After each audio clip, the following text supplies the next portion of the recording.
I know that Maddie has not had any conversations with her dad. She's not called him. She doesn't have any relationship with Robyn. She's pretty much written them both off. She doesn't really want him to have any contact unless he can commit to like a consistent presence. Let's talk about Maddie. I won't talk about her. Well, Nope. Kody's refusal to discuss his relationship with Maddie had me reflecting on the time he also refused to watch the fight with Janelle, where he practically begged not to talk about their breakup. It's almost like he's got a pattern of shutting down any conversation about the wreckage of his relationships, and I had to compare the two to see if there was any difference. With Janelle, it's clear he was triggered. When he first watched their fight during the tell-all, he didn't say a word afterward, almost like he was blindsided by what he saw. Then, in typical Kody fashion, he threw a literal tantrum, tablet flying across the room, as if he were grieving the end of their relationship, not some imaginary pile of cash he never had access to. It was like he genuinely mourned the loss of romantic love with her, trying to reconcile and still holding on to that hope. But with Maddie, the pain is quieter, more subdued. No tantrums, no dramatic speeches. Maddie was one of his favorites, and her mom was too. This one stings for him, and honestly, I'm not sure how much sympathy I feel for him, considering it's all his doing. Still, I can't help but overanalyze the mess that is this show. Then, there's the interview. When he snapped at the interviewer, "Please. Kody, my guy, you're literally getting paid to talk about your ex-wives and kids, and you act like it's a violation to even mention them. You can't refuse to address the elephant in the room and expect anyone to care." And Maddie. Oh man. She was on a podcast once, and when they asked about her kids seeing Kody, she flat out said they wouldn't recognize him if he walked into the room. She then praised her kids, calling them amazing, and said she wouldn't allow someone who wasn't consistent in their leaves. She subtly hinted that Kody wasn't stable enough for that role. It was honestly chef's kiss. I'm sure he's still stewing over that one. Honestly, I think what really gets to him is losing Caleb. Caleb was the son Kody always seemed to want, the one he clearly loved more than his own biological children. Now, he's probably estranged from Maddie's kids too, and who knows if he's even met her youngest. So Kody's basically saying, yeah, I know you want answers, but screw you, I'm not going to give them. And the "it's too painful" excuse. No dude, we get it, it's painful for you. But how do you think your kids feel? At this point, it feels like a slap in the face to us viewers who keep tuning in, but more so to his ex-wives and kids. We deserve better, and frankly, they do too. I'm really hoping this show wraps up this season, and we get something fresh with Janelle, Christine, and Mary living their best lives without Kody's whiny antics about "no one loves me." They can just polish their cribrows and be done with it. We've got so much to dive into today, so let's not waste any time. Let's jump straight into it. Hey everyone, what's up? It's Elena here, and welcome back to my channel Reality Nexus X.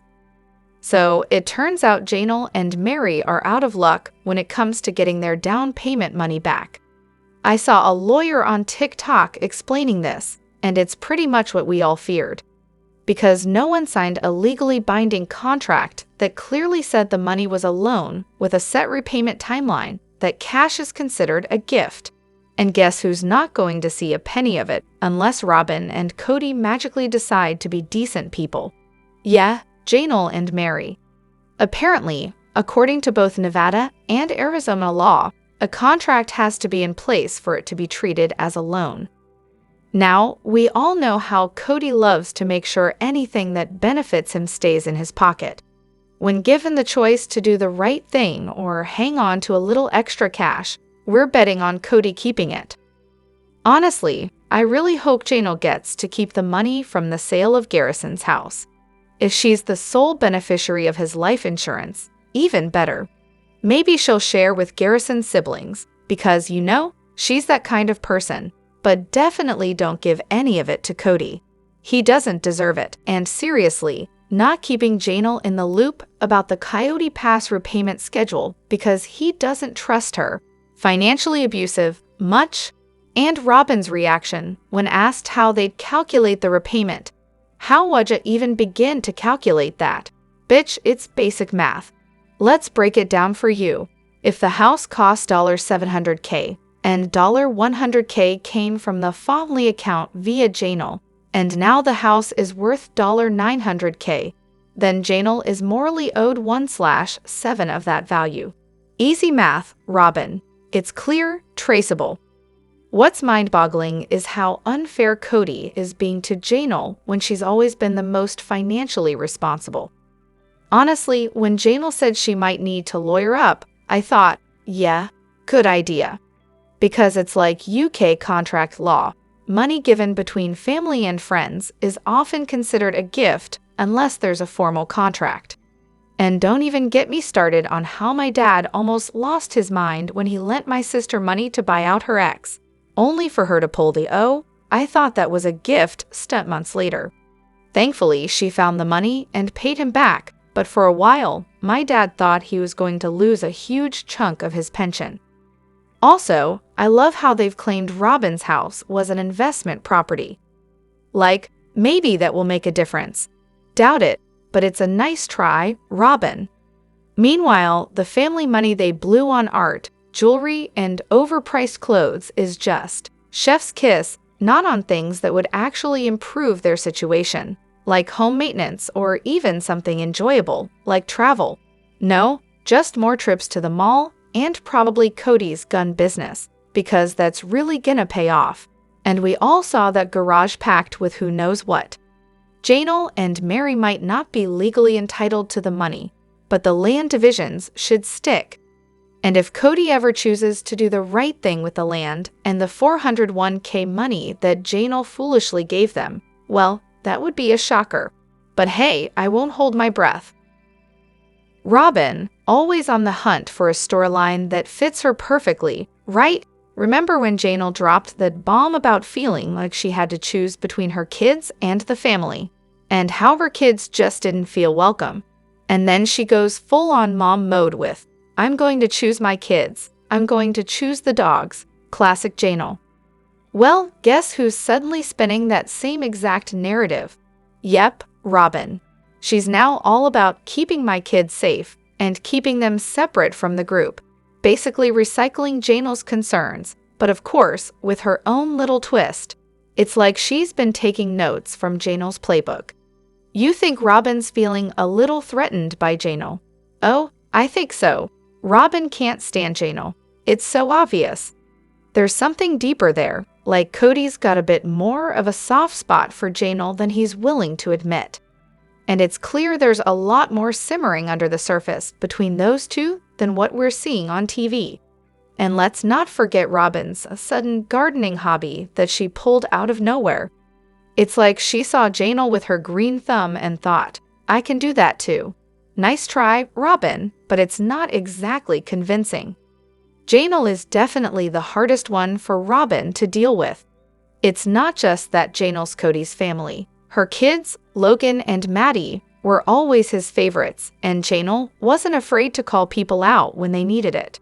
She didn't play the same game that the other wives did, and I think Kody respected her for it in a way that he never fully gave to Robyn. If this was some rom-com, you just know Janelle would be the BFF Kody ended up with in the end, so Kody and Robyn aren't coming back. I just saw on TikTok that TLC decided to ditch them and not renew their contracts for next season. Instead, they're reportedly just focusing on the other 3 wives. Anyone else heard this? Any truth to it? Honestly, I don't trust TikTok unless I can back it up with info from somewhere else. This sounds like one of those rumors that floats around, but has zero confirmation. But imagine if they did a finale episode where the OG 3 finally got to call out Kody and Robyn for all their nonsense. Picture this.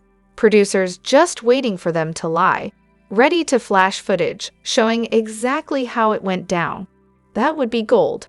Let's get real though, one. You're insane if you think TLC would actually let Kody and Robyn go. TLC's knows they're the ones who stir the drama. I mean, are we really going to watch Janelle and Christine go to Disneyland while Mary reorganizes her carriage house? Yeah, no thanks. 2. Kody would never willingly stop being the center of attention. Cameras follow him around like it's his lifeblood. Honestly, I'd love it if they did leave. They don't bring anything to the table anymore.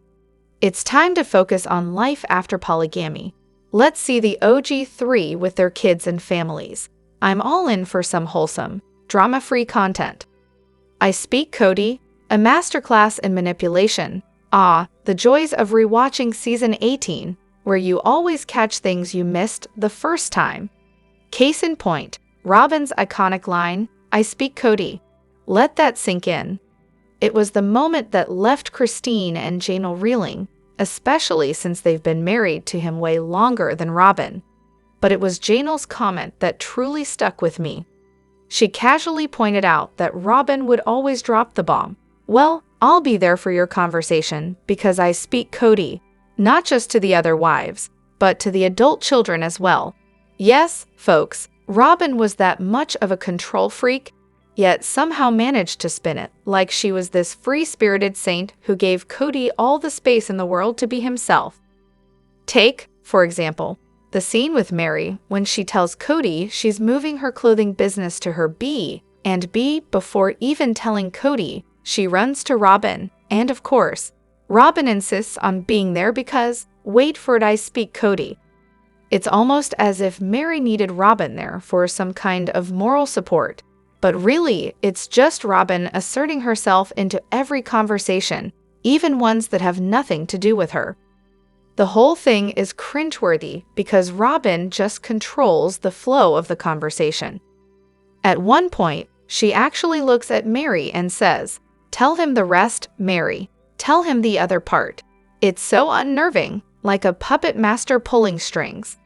Then, there's the infamous tell-all. Christine shares this fun little tidbit about a personality test the wives took while they were in Vegas, where Robyn's personality type apparently thrives on drama and gossip. The OG 3 remember the test vividly, except Robyn, of course. When the host, Suki, reminds her that the others remember, Robyn suddenly magically recalls it too. And when Suki points out that her personality is all about drama, Robyn, with no shame, declares that someone must have taken the test for her. Yeah, sure, Robyn. We totally believe that one. And then we have Ringgate, a true gem. Christine spills the beans that Kody melted down Mary's ring, and Mary gives the full juicy story about how it happened after Kody met Robyn. Robyn, however, decides to rewrite history in real time. When the host, Suki, relays the story to Robyn, she jumps in and insists, "Kody melted down the ring before he met me. When I met him, he wasn't even wearing a ring." Robyn, cut to season 1, where Kody is clearly wearing his wedding ring, and even gives Robyn a string ring. But sure, whatever helps your narrative, right? Fast forward to season 19, and we get another classic Robyn move. Kody tells the story of Ariella clinging to his leg and not letting him leave. Robyn, of course, steps in to clarify, claiming she told Kody that Ariella needed to feel her feelings. But then Robyn backpedals, saying she would have totally let Kody leave if he wanted to. Oh, really? So you're not constantly rewriting history. Got it. Robyn is the ultimate control freak, obsessively managing every detail of Kody's relationships to make sure she's either the victim or the shining star of every narrative. If that doesn't work, she'll just rewrite history. But hey, she's so shy. Don't forget that. Robyn doesn't just manipulate Kody, she's got the whole family wrapped around her finger. I'm convinced she convinced Christine and Mary that if they just confided in her, she helped them navigate their relationships with Kody. Instead, she weaponized everything they shared. Classic backstabbing mistress move, but who's surprised? I'm rewatching season 7, episode 8, where the family gets together to discuss each child's personality, and it's fascinating. They're all going on about how smart Gabe is and how he's into computers, all positive stuff, right? But then Robyn just has to throw in her passive-aggressive jab. Yeah, he likes to push buttons on computers, but he also likes to push buttons with people. Seriously, why even add that? It's like she just can't resist the urge to throw shade. Honestly, I've always gotten the vibe that Robyn has been low-key threatened by Gabe, even when he was a kid. It makes so much sense now, especially in that recent episode where she's so manipulative about being scared of the boys, like they're suddenly going to turn violent or something. It feels like she's been trying to create distance between Kody and Gabe for ages. There's also been some chatter recently, either here or somewhere else, about Robyn being jealous of Kody's closeness with Janelle's boys, and honestly, I think there's some truth to it. She always seems to have an issue with Gabe and Garrison, and it's not just some coincidence. Remember when she went after Hunter for his reaction to hearing about another baby when he was still a kid? She even brought it up again when announcing Ariella. Oh, and don't forget her little stunt at Logan's graduation, that was telling. Kody himself has said that he's always had a special bond with Gabe, so it's pretty obvious that Robyn tries to create tension anywhere there's closeness. She's a total snake. I honestly think Robyn expected the teenagers to just adore her when she came into the family. She probably thought she was this fun, youthful addition, but to them, she was just another middle-aged, divorced mom trying to fit in. And of course, she was totally threatened by Janelle's boys. Kody enjoyed spending time with them and supporting their activities, and she couldn't handle that. They had every reason to be fed up with her from the start. Even with Logan, who I don't remember her ever saying anything bad about, she couldn't be bothered to show up on time for his graduation, all because of Saul and some other excuses. And she knew the cameras were rolling too, classic Robyn move. So, I was bored and decided to take a little stroll over to the Flagstaff Court website, and guess what I found? Both Kody and Robyn have a vehicle registration hold. Now, for those of you who aren't familiar, this little gem happens when you owe the court or DMV money. So yeah, it looks like the stars might be having some money problems if they can't cough up the cash to pay a fine.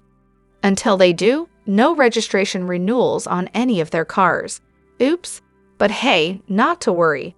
Their contractor just filed permits to redo their heated driveway and, I think, to put a new roof on the house. So they can't be that broke, right? Then again, it might not even be about the money.